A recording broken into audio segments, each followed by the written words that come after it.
उनके जीवन के कई पहलू हैं,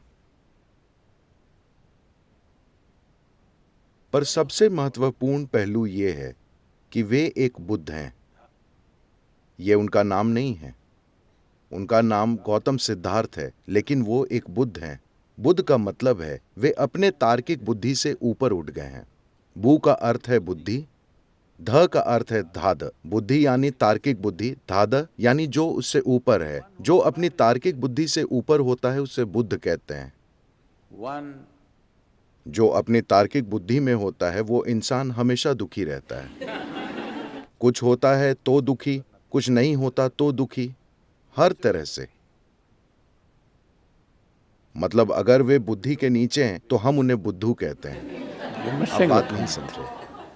अगर आप तार्किक बुद्धि से ऊपर हैं तो आप बुद्ध हैं। अगर आप तार्किक बुद्धि के नीचे हैं तो आप मूर्ख हैं। अगर आप तार्किक बुद्धि में हैं तो आप लगातार दुखी हैं। तो वे बुद्ध कैसे बने? उन्होंने अपने जीवन में कई चीजें आजमाई। वे एक छोटे से राज्य के राजकुमार थे। क्योंकि किसी योगी ने भविष्यवाणी की थी कि वे या तो महान सम्राट बनेंगे या एक महान संत बनेंगे। जब उन्होंने ये भविष्यवाणी की तो उनके पिता थोड़ा परेशान हो गए। वो नहीं चाहते थे कि उनका पुत्र एक महान संत बने, वो उसे एक महान राजा बनाना चाहते थे। तो उन्होंने तय किया कि वे उसे दुख से दूर, क्योंकि उन्होंने सोचा कि किसी दुख या पीड़ा को देखकर वो संत बन सकता है, तो उन्होंने उसे पूरे सुख में रखा। बेहतरीन भोजन, कपड़े और हर बेहतरीन चीज। जब गौतम 19 साल के थे, उनके पिता ने उनकी शादी एक बहुत सुंदर युवा स्त्री से कर दी। उनको बाकी समाज से अलग एक महल में रखा गया, जहां वे पूरे सुख में रहते थे और कभी कोई दुख नहीं देखते थे। एक दिन उन्होंने सोचा कि शहर में रथ से घूमा जाए। उन्होंने सारथी से कहा, मुझे शहर में घुमाओ। तो वो घूम ही रहे थे कि उन्होंने एक बूढ़े आदमी को देखा और वो ऐसे चल रहा था। उन्होंने अपने जीवन में कभी कोई बूढ़ा आदमी नहीं देखा था। उनके पिता ने उन्हें इस सब से बचा कर रखा था। उन्होंने पूछा, उसको क्या हुआ? तो सारथी ने कहा, अरे वो आदमी बस बूढ़ा है। ये कैसे होता है? उन्होंने पूछा। उसने कहा, हर कोई एक दिन बूढ़ा होता है। उन्होंने खुद को देखा, वो एक सुंदर युवक थे। क्या मैं भी? सारथी बोला, हर कोई बूढ़ा होता है। लंबा जीने पर लोग बूढ़े हो जाते हैं। ये उनके लिए एक एहसास था, मैं ऐसा हो जाऊंगा।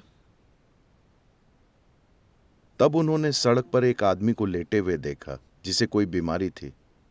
वो उठ नहीं पा रहा था, बहुत तकलीफ में था।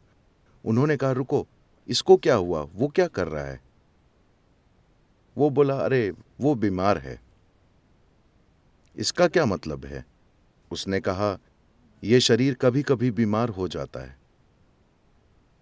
ऐसा किसी को भी हो सकता है। ये बस किसी को भी हो सकता है। मुझे, एक राजकुमार को, ये मुझे भी हो सकता है। ये किसी को भी हो सकता है। फिर उन्होंने खुद को देखा, अरे मैं ऐसा हो सकता हूं।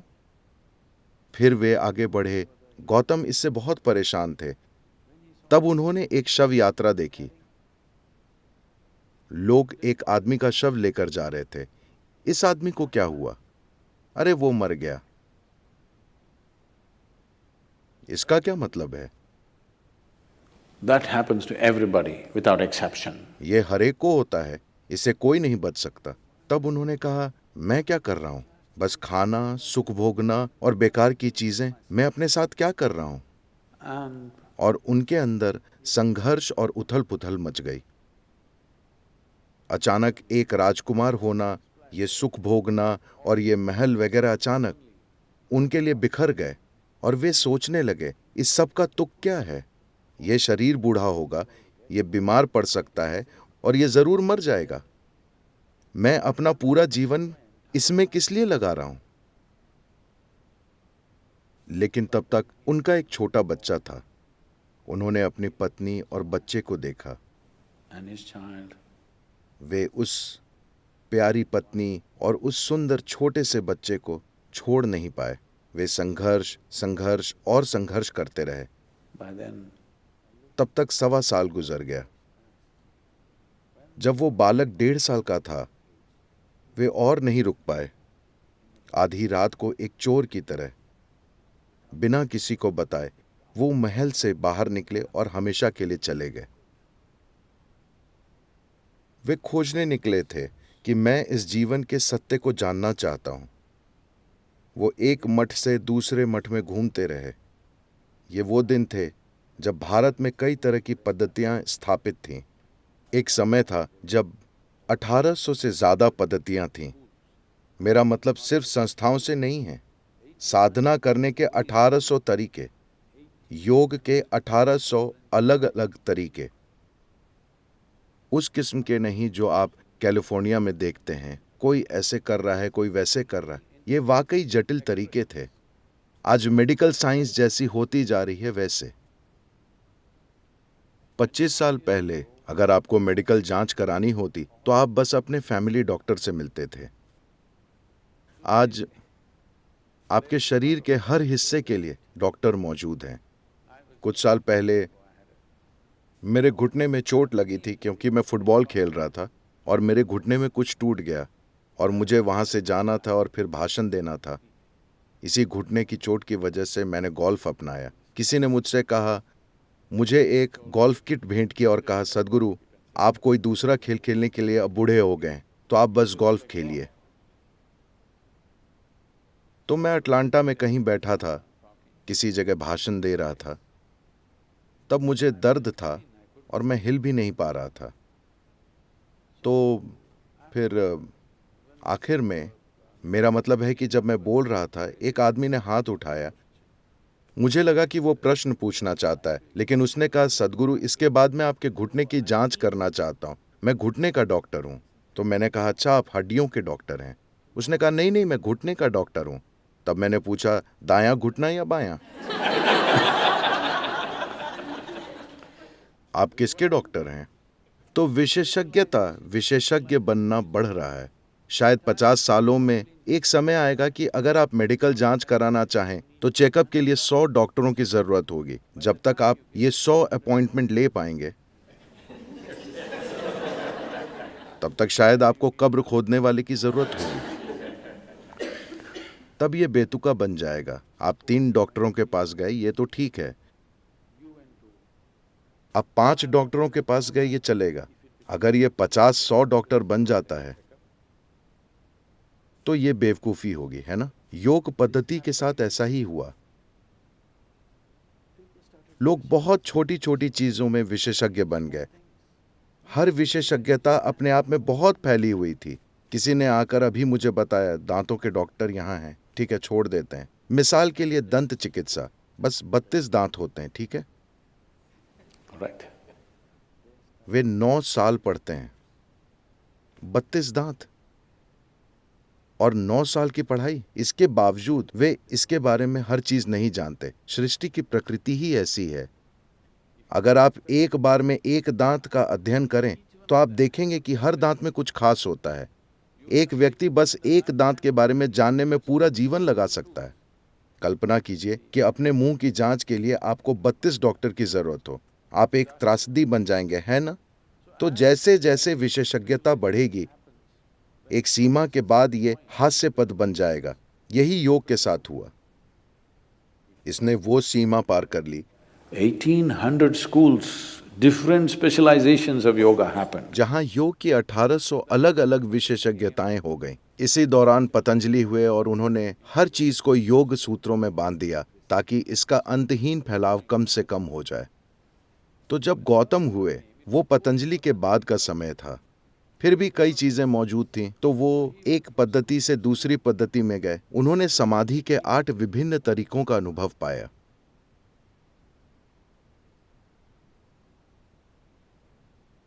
हम समाधि की बात कर रहे हैं। उन्होंने समाधि के 8 अलग अलग तरीकों का अनुभव पाया। उन्होंने पाया कि वो सभी शानदार अनुभव थे, लेकिन फिर भी उनसे वे मुक्त नहीं हुए। तो इस स्थिति में वो एक समान की तरह घूम रहे थे। अभ्यास की एक खास पद्धति को समान कहते हैं। उनका बुनियादी अभ्यास है कि वे कभी खाना नहीं मांगेंगे। वे भोजन की खोज में नहीं जाते, क्योंकि वे जीवन चलाने के मूल सहज स्वभाव को हराना चाहते हैं। चाहे जो हो, आप हमेशा भोजन खोजते हैं। कृपया इसे समझिए। आप इसे कई तरीकों से जटिल बना सकते हैं, लेकिन मूल रूप से आप अर्थव्यवस्था के बारे में इतनी ज्यादा बातें करते हैं, इसका मतलब है आप हमेशा बस जीवन चलाने के बारे में सोच रहे हैं ना। जीवन चलाने को बढ़ा चढ़ा दिया गया है, पर यह जीवन चलाना ही है। तो उनके लिए एक बुनियादी साधना है कि आप अपने जीवन चलाने के स्वभाव को हमेशा अनदेखा करते हैं। आप बस चलते रहते हैं। तो सामान बस घूमते रहते थे, कभी खाना नहीं मांगते थे। लेकिन तब की संस्कृति संवेदनशील थी। अगर लोग किसी आध्यात्मिक व्यक्ति को घूमते देखते तो वे घर में खाना बनाकर उसके पीछे भागते थे, और वो जहां भी उसे खाना खिलाते थे, क्योंकि वे जानते थे कि वो खाना नहीं मांगेगा। आज अगर आप समान बनते हैं तो अपनी मृत्यु होने तक चलते रहेंगे। उन दिनों लोग उनकी साधना के प्रति संवेदनशील थे और जवाब देते थे। तो देश में हजारों समान घूमते रहते थे। तो गौतम समान बन गए, और अगर आप खाना मांग नहीं रहे हैं तब भी आप शहर के पास से गुजरेंगे, ताकि भोजन मिल जाएगा। लेकिन गौतम ने इसे बहुत गंभीरता से लिया और बस चलते रहे। उनमें बस हड्डियां बची थीं, बस हड्डियां और लटकती चमड़ी। वे वैसे हो गए थे। तब वो एक जगह पहुंचे जहां निरंजन नदी थी। दुर्भाग्य से वो नदी सूख चुकी है, अब मौजूद नहीं है। बस 18-20 इंच पानी, शायद बहाव थोड़ा तेज था। वे नदी में उतरे। आधी पार करने के बाद उनमें आगे जाने की ऊर्जा नहीं बची। वहीं एक पेड़ की टहनी थी, सूखी डाल। उन्होंने उसे पकड़ लिया। उनमें अगला कदम उठाने की ताकत नहीं थी, लेकिन वो ऐसे आदमी नहीं थे कि हार मान लें। वो पकड़े रहे। हम नहीं जानते कि कितनी देर। लोग कहते हैं बहुत लंबे समय तक। हो सकता है कि वो 2 ही मिनट हो। जब आप कमजोर महसूस करते हैं तो वो 2 मिनट कई साल जैसे लग सकते हैं। जब वो डाल पकड़े हुए थे, उन्हें एहसास हुआ कि वो क्या है जिसके लिए मैं मेहनत कर रहा हूं। वो क्या है? मैं पूरे देश में घूम रहा हूं, एक मठ से दूसरे मठ जाते हुए ये सीखा वो सीखा। What is it that I'm looking for? वो क्या है जो मैं खोज रहा हूं? फिर उनको एहसास हुआ कि वाकई कुछ नहीं है। ये जीवन सब कुछ है। मुझे बस इतना करना है कि उन बाधाओं को हटा दूं जो मुझे इसे अनुभव नहीं करने दे रही। जब उनको एहसास हुआ कि हर चीज उनके भीतर ही है, खोजने का कोई तरीका नहीं है, अचानक उनमें अगला कदम और अगला कदम लेने की ताकत आ गई। उन्होंने नदी पार की और आकर उस पेड़ के नीचे बैठ गए जो अब बहुत प्रसिद्ध बोधि वृक्ष है। वो वृक्ष बुद्ध से भी ज्यादा प्रसिद्ध हो गया है।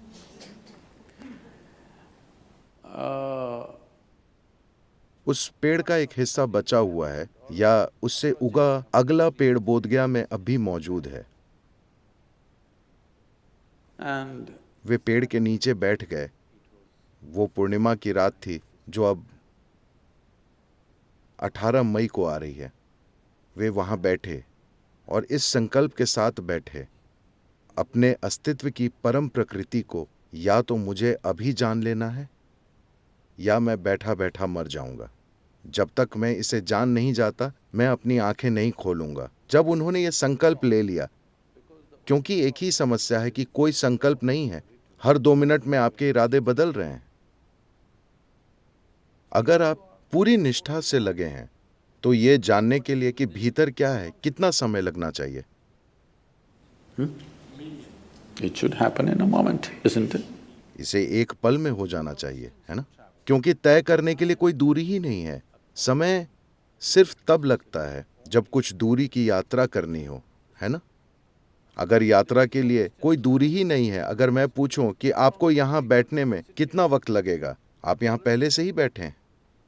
ये पहले ही यहां है, इसमें कोई वक्त नहीं लगेगा। तो आप पहले ही जीवित और जारी हैं। बोध होने में कोई समय नहीं लगता, क्योंकि आपको कोई एक खास चीज नहीं करनी है। जब उन्हें यह एहसास हुआ, उन्हें पूर्ण आत्मज्ञान हो गया और चांद चमक रहा था और उन्होंने महीनों से ठीक से नहीं खाया था। असल में सालों से, वो 4 साल से समान थे और उनके आसपास के लोग मेरे विचार से उनके साथ लगभग 5 शिष्य थे। इन लोगों को लगा कि वे असली हैं क्योंकि वे खाते नहीं हैं, वो वाकई दृढ़ हैं। और उन्होंने देखा कि वे अब एक आनंद की अवस्था में हैं और वे उनके चेहरे पर चमक देख पा रहे थे। तब वे लोग उनके आंखें खोलने और शिक्षा मिलने का इंतजार करने लगे। उन्होंने आंखें खोली, उनकी ओर देखा, मुस्कुराकर कहा, कुछ खाना बनाओ, चलो खाते हैं। वे पूरी तरह से निराश हो गए। उन्हें लगा कि वे भटक गए हैं। वे सब 4 से 8 साल तक उनके साथ चले, जब उनके पास यातना के सिवा कुछ नहीं था। जब उन्हें आत्मज्ञान हुआ, तब उन लोगों ने उन्हें छोड़ दिया, क्योंकि वे कुछ गंभीर चीजें सुनना चाहते थे। उन्होंने कहा, कुछ पकाओ, चलो खाते हैं। शिष्यों ने सोचा, हमारा वक्त बर्बाद हो गया।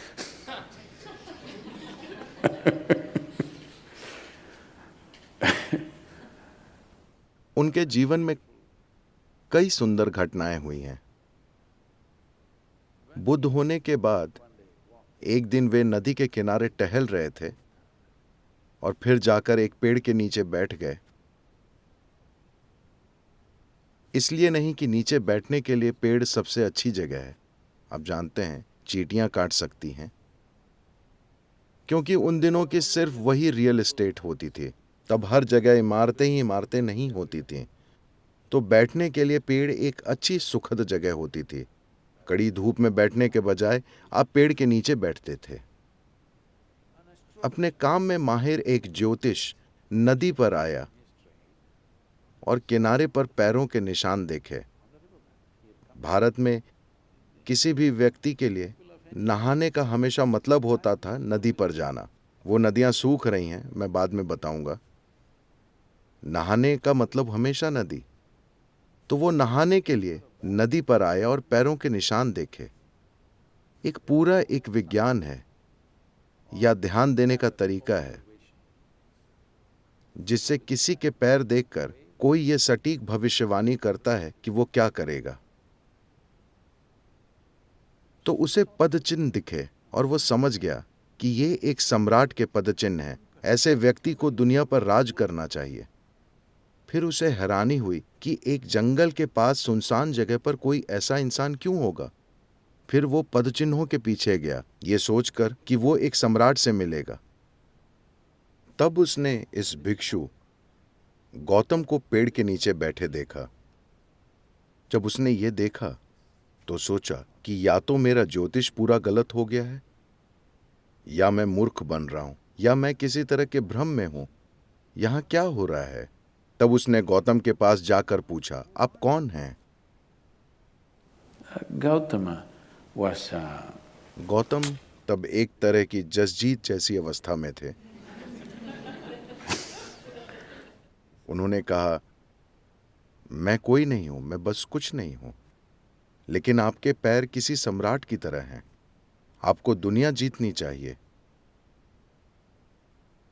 गौतम बोले, वो मैं करूंगा, लेकिन युद्ध से नहीं।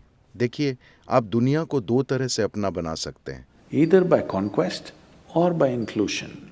या तो जीतकर या शामिल करके। हाँ, मैं या तो आप पर कब्जा करके, आपको बांध कर और आपसे मनचाहा करा के अपना बना सकता हूं, या आपको अपने एक हिस्से के रूप में शामिल करके। हाँ, दोनों तरीकों से कोई चीज या कोई इंसान आपका हो जाता है ना। लेकिन अगर आप जीतने का रास्ता लेते हैं तो ये हमेशा आपके लिए सिरदर्द बना रहेगा। अगर आप शामिल करते हैं, तब इससे जीवन में जबरदस्त प्रगति होगी। उन्होंने कहा, मैं दुनिया का सम्राट ही हूं। तब उसने कहा, आप एक भिक्षु हैं, आपके पास कुछ नहीं है। I own nothing and I am a nobody. That is why everything is mine. मेरे पास कुछ नहीं है और मैं कुछ नहीं हूं, इसीलिए हर चीज मेरी है। यहां तक कि गणितज्ञ भी आपको सिखाने की कोशिश कर रहे हैं कि शून्य और अनंत एक ही चीज है। तो आपके नो थिंग बनने का मतलब ये नहीं कि आप बेकार हो गए। आपके नोथिंग होने का अर्थ है आप सब कुछ शामिल करने लगे हैं, है ना? आपके कुछ होने का मतलब है कि आप सिर्फ वही हो सकते हैं। आप नोथिंग हैं, यानी आप जैसे चाहें वैसे हो सकते हैं। यह जीवन इसी तरह बना है। अगर उत्तरदायी होने की आपकी क्षमता पर कोई रोक नहीं है तो किसी भी पल में आप जो चाहे वो हो सकते हैं, है ना? तो गौतम ने कहा, वैसे भी मैं दुनिया का सम्राट हूं। अगर आपको यही शब्द पसंद है, लेकिन मैं असल में कुछ नहीं हूं, क्योंकि हर चीज वैसे भी मेरी है। अगर आप देखते हैं कि मैं हर चीज के लिए जिम्मेदार हूं, तो हर चीज आपकी है ना? कोई व्यक्ति आपका कैसे बनता है? उन पर हक जमाने से या उनकी जिम्मेदारी लेने से? क्योंकि आप उनकी जिम्मेदारी लेते हैं, वे आपके बनते हैं, वरना नहीं है ना? अगर आप जबरदस्ती उन्हें अपना बनाते हैं तो वे कभी आपके नहीं होंगे, हाँ या ना? अगर आप जबरदस्ती किसी पर हक जमाएंगे तो क्या वे कभी आपके होंगे? वे आपके कभी नहीं होंगे। तो ये ज्योतिषी बैठ गया। उसने कहा, आप एक भिक्षु हैं, आपके पास कुछ नहीं है और आप कह रहे हैं कि आप जसजीत हैं, माफ कीजिए, और आप कह रहे हैं मैं कुछ नहीं हूं और हर चीज आपकी है। ये क्या है? गौतम ने कहा, आप आइए, आपके लिए मेरे पास एक तरीका है। आप जीवन की भविष्यवाणियां करने में व्यस्त हैं, मेरे पास योजना है। आप जीवन की भविष्यवाणियां क्यों करते हैं? आप एक योजना बनाने और उस पर अमल करने में नाकाबिल हैं, इसलिए आप भविष्यवाणियों पर निर्भर हैं, है ना? हाँ या ना? अगर आप एक योजना बना पाएं और उस पर अमल कर पाएं, तो क्या आप भविष्यवाणियों पर निर्भर होंगे? नहीं। तो गौतम ने कहा, आप भविष्यवाणियां करने में व्यस्त हैं, मैं यहां हूं, मेरे पास योजना है। Come, become a part of my plan. We'll make something else happen. आइए, मेरी योजना का हिस्सा बन जाइए। हम कुछ अलग ही चीज सच कर दिखाएंगे। आपको इस योजना का हिस्सा बनना चाहिए। हम कोई शानदार चीज सच कर सकते हैं। यही दुनिया, इसी दुनिया को स्वर्ग में बदला जा सकता है अगर हम सब स्वर्ग की योजना के अनुसार चलें, है ना? हाँ या ना? सवाल सिर्फ ये है That कि एक संभावना और एक वास्तविकता के बीच एक दूरी होती है। क्या हमें वो दूरी तय करने का साहस और प्रतिबद्धता है? बस इतनी सी बात है। हाँ?